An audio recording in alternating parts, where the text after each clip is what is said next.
And first at 6, there is a fierce debate surrounding the push to move 2 of D.C. sports teams to Virginia.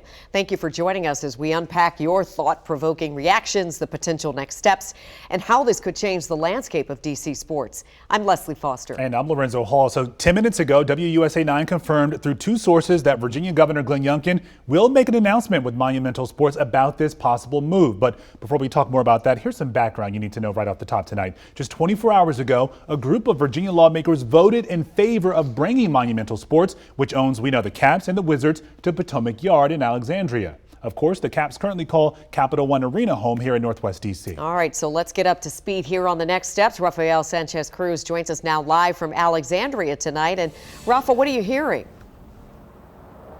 Leslie, well, I wanted to mention what Lorenzo said at the top of the show, mentioning that Governor Glenn Youngkin will be here tomorrow to make an announcement regarding this potential move. Now, sources are telling us that the majority owner for Monumental Sports, Ted Leonsis, will also be here to make that announcement at the Potomac Yard neighborhood. People that live in this neighborhood are giving mixed reactions regarding this potential move.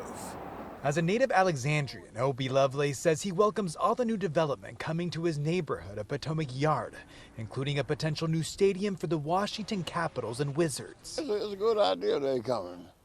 You know, they said they do need something. Last night, a Virginia commission made up of state lawmakers approved a plan to offer an incentive package to lure Monumental Sports from Capital One Arena in downtown D.C. to Alexandria's Potomac Yard neighborhood. The lawmakers that were part of the meeting have declined to comment, referring all questions to Governor Glenn Youngkin. The Virginia governor's office says they're not commenting on the matter. Just ridiculous. But those who live here, like Rodney Nelson, aren't holding back. They're doing all this building around here. They don't need nothing else around here. I don't understand why they trying to get more, but they need to stay in D.C. Sources have told WUSA 9 that the area that's being considered for what would be a mixed-use commercial space that includes an arena for the 2 sports teams is near the Virginia Tech Innovation Campus and Potomac Yard's metro station. Bring the stadium, although I don't know anything about sports. Deanna says a development would help usher a new walkable community and booming economy. And I'd like to see people sitting in a cafe and talking, building the community. I'd like to have possibility that people walk everywhere, that you don't need a car.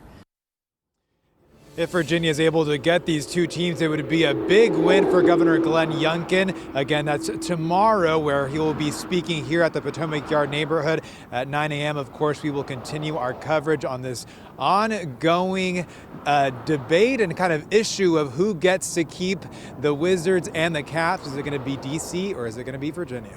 There's a lot on the line here, Rafa. We know the Wizards and the Caps aren't the only teams looking for a potential new home. Let's break down really the landscape of D.C. sports teams and their possible moves. Yeah, let's break it down, Leslie, starting with the Commanders. Now, the Commanders are considering moving when their lease ends in 2026, but so far this year, they've already invested $40 million into FedEx Field. Now, as to Nats Park, the Nationals and D.C. leaders, they recently agreed on a series of upgrades to Nats Park, which include a new scoreboard with 15 years left on their lease. Now, D.C. United and the Washington Spirit, they're set with the contract to stay at Audi Field. As for the Mystics, they have another 14 years left on their contract based on their arena in Southeast D.C. So a lot of moving parts, but all eyes right now are on the future of the Caps and the Wizards. I'm live in Alexandria. Rafael Sanchez-Cruz, WUSA 9. Future of the Caps and the Wizards and the economic health of our city. A lot on the line here. Yeah, let's talk more about that right now as we continue our coverage. Delia Gonzalez is looking into how a move out of D.C. could impact businesses around Capital One Arena. Right now, district leaders are still negotiating with Monumental Sports to keep the teams here. And while they won't talk numbers, we do know that Monumental Sports has asked the city for $600 million to update the 25-year-old facility. At a time when rising crime is driving many businesses out of downtown, another potential blow. Monumental Sports, owners of the Mystics, Wizards, and Capitals, are exploring a move to a brand new facility in Alexandria. Capital One Arena attracts nearly 2 million people to downtown D.C. Many restaurants we spoke with say they run their businesses based on shows and games at Capital One. They generate almost daily economic activity, jobs, vibrancy in our downtown. Downtown DC bid says if Monumental Sports stays in the area, it will, quote, yield the highest regular attendance of any site in the region. In downtown, Delia Gonsalves, WUSA 9.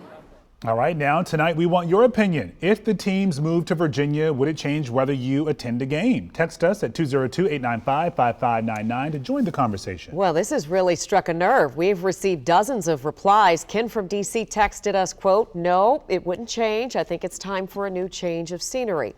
Another viewer from Maryland is on the other side of this debate saying, quote, no, I would not support a move to Virginia. Traffic to and from games would be impossible on Route 1. All right, so if you haven't texted us your thoughts just yet, there's still time. Again, that number 202-895-5599. And you know, you can count on us to bring you breaking updates and new reactions to this developing story. Look for those updates right here on TV, online, and streaming for free on WUSA 9+.